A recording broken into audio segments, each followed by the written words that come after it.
Greetings once again, friends. This is Dr. Adi Adibanja coming to you from Ambassador International with a word of encouragement to you as we continue to navigate this very wonderful year called 2020.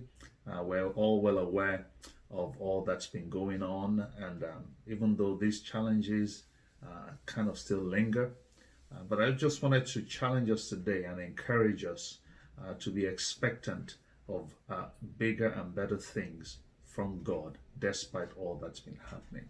I want to speak to you today about understanding that we are candidates for unusual manifestations of God's goodness. Right now, we are poised to receive unusual manifestations of God in the season that we're going through. And why do I bring this up? I've been praying about the situation that we've been going through, praying. I know we all have been praying for this coronavirus pandemic and all the effects that it's brought about in the world, the challenges that it has imposed on so many people.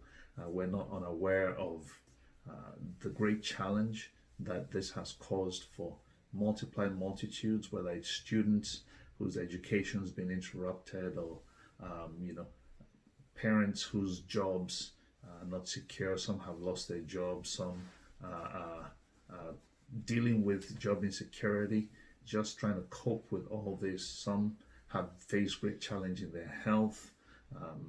Some have lost loved ones. Once again, I reiterate this just to let you know that we're not insulated from what you're going through, and we constantly are praying for you, just thanking God for bringing beauty out of all these ashes.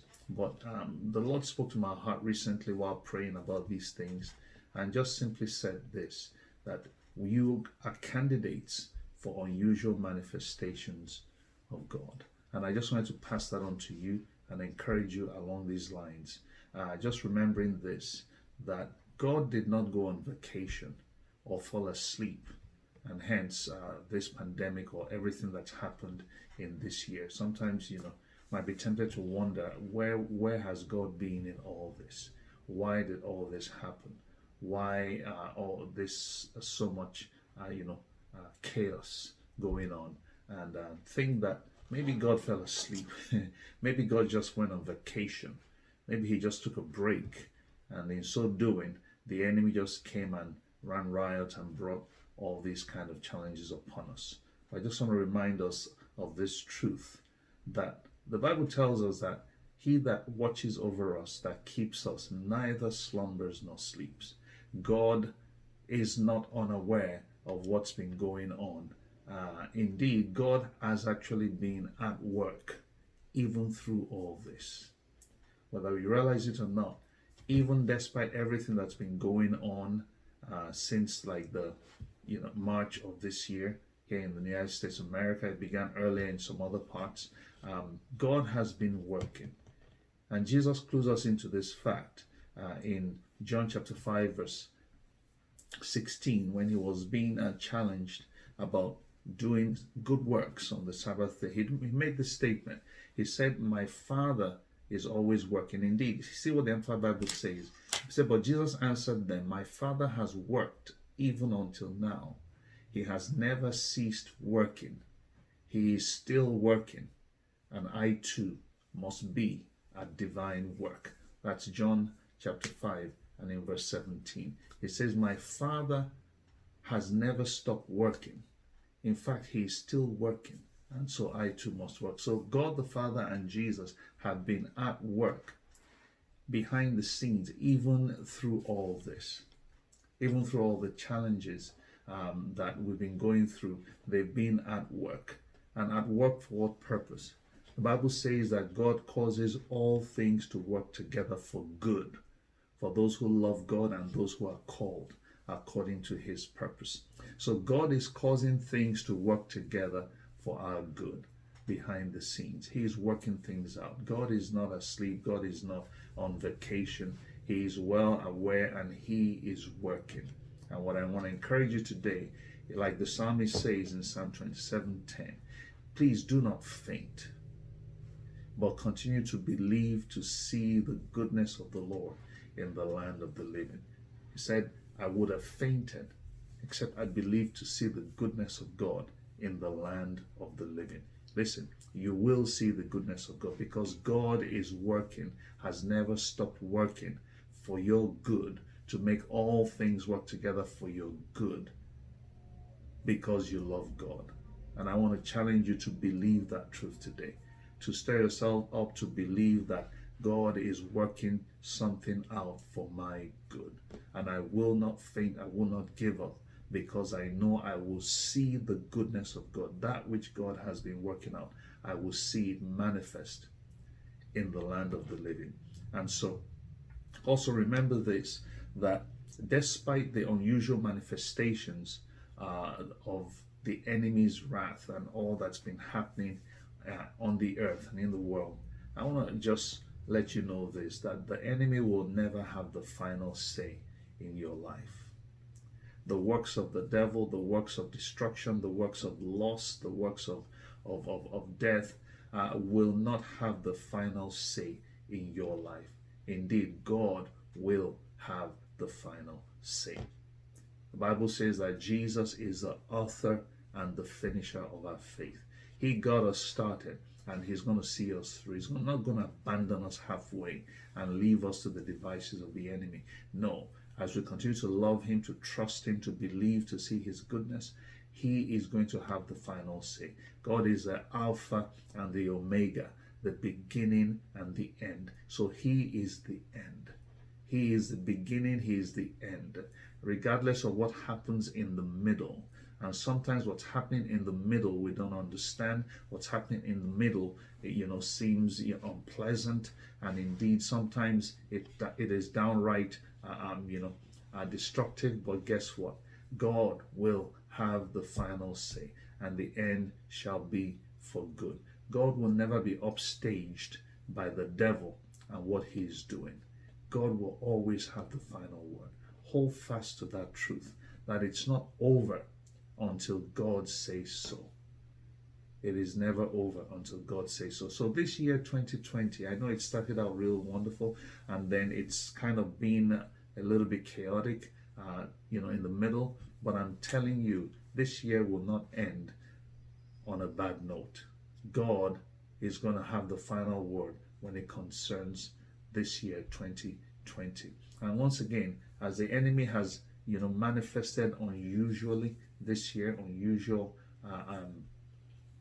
manifestations of just the works of the enemy to steal, kill, and destroy, it will not end there. Likewise, God will do unusual things that make what the enemy did to be quickly forgotten. And I want you to take heed to this word this morning, that we are candidates and poised to see unusual manifestations of God that will cause everything the devil has done this year to be just a faint memory, to be quickly forgotten in light of the wonderful thing that God is doing and set to manifest in our lives in the days to come. I have an example, in the Old Testament, when there was an unusual manifestation of the enemy's destructive devices. In the case of Shadrach, Meshach, and Abednego, when they were thrust into the fiery furnace, and then the furnace was made 7 times hotter. An unusual manifestation. Why 7 times hotter? Just a demonstration of the wrath and the rage of the enemy. But despite that, in spite of that, God had the final say, because right there in the fire, not only did the fire not burn them, nor was there a smell of smoke on those 3 Hebrew boys, but there was the appearance of the 4th man in the fire. The Son of God himself showed up in the midst of the fire, making sure they were safe and bringing them out. And then after that, there was even an unusual manifestation of the favor of God that led to the promotion of these young men and to the glorification of the name of the Lord. And so I'm encouraging you that let us expect to see unusual manifestations of God's goodness in spite of everything that has going on. We are candidates for this. Now, unusual does not necessarily mean spectacular. Sometimes unusual manifestations begin in small ways. Unusual manifestations of favor, unusual manifestations of help, unusual manifestations of blessings, unusual manifestations of direction from the Lord, unusual manifestations of the power of God. Expect these things in the days that are coming ahead, because the more you acknowledge these things in a small way, the more you will expect and experience them. Sometimes people hear unusual manifestations and they're expecting spectacular, fantastic things. Yes, we will see spectacular things. We will see big manifestations of God, but it begins in small things. You know, I know that of late, in the last 2, 3, 4 weeks, my family and I, we've been experiencing unusual manifestations of God's favor, God's goodness in little things that just seem impossible, improbable. But then it just happens and we're amazed at, wow, you know, we're looking to buy something that costs $3,000 and we're like, man, can we really afford this? And then suddenly, just unusually, we're directed by the Lord, and then we find that same thing for $600. That's an unusual manifestation of the favor of God, of the blessing of God. So I challenge you, expect this year. Expect this before the end of the year. And I'm believing God with you that by the end of 2020, we can look back and say, this year has been one of the best years of my life. God will manifest himself in healing unusually, in restoration, in deliverance, in help, in hope, in encouragement, in favor. Expect it. Expect it, and you will see it. And let me finish by saying this. Experiencing these unusual manifestations requires certain things of us. It requires that we continue to believe to see them in the land of the living, to trust God, to stand fast believing God, not to cast away our confidence, not to give up, not to begin to say what the enemy is saying, but hold fast to what God is saying. But let me end on this note. If you must receive these things, you have to learn to do 2 things. Number 1, you have to learn to relax, to enter into the rest of faith, the rest of God, to believe and then enter into rest. Not anxious, not fearful, not worried, not fretting, but just resting and relaxing in the Lord. You must learn to rejoice also, number 2, to rejoice in the Lord. These 2 things position us to receive these unusual manifestations of the blessings of God. Learn to relax. Hebrews tells us, they that believe do enter into his rest. And learn to rejoice. In this book of Psalms 118:24, there's that verse, this is the day the Lord has made. I will rejoice and be glad in it. Listen, that's not just a slogan. That is God's way of encouraging us to position ourselves to receive the blessings he has prepared for us on a daily basis. New mercies, new blessings every day. When you rejoice and are glad, it positions you to receive the blessings of God. Once again, I'm expecting that before the end of this year, we will see such unusual manifestations of God's goodness that will cause us to say 2020 has been a year like no other, in spite of all that's happened. I've heard testimonies of people that have experienced unusual manifestations of healing, of deliverance, of help from the Lord. And I believe the same will be your story as you take heed to these words. It's great to see you once again. Please take heed to this word. We're praying for you and believing that you have testimonies to share. Please connect with us on YouTube, Adi Ambusala Adebanjo. On Instagram, please write your comments. If you have a prayer request, write them, let us know. On Facebook, also on our Facebook page, Ambassador International. We look forward to hearing from you. Stay connected with us. We're praying for you. We love you. Until next time, when I come to you with another encouraging word, God bless you, and keep trusting God. This shall end for good for us, because we love God and we are called according to his purpose. Be blessed, and I'll see you again soon.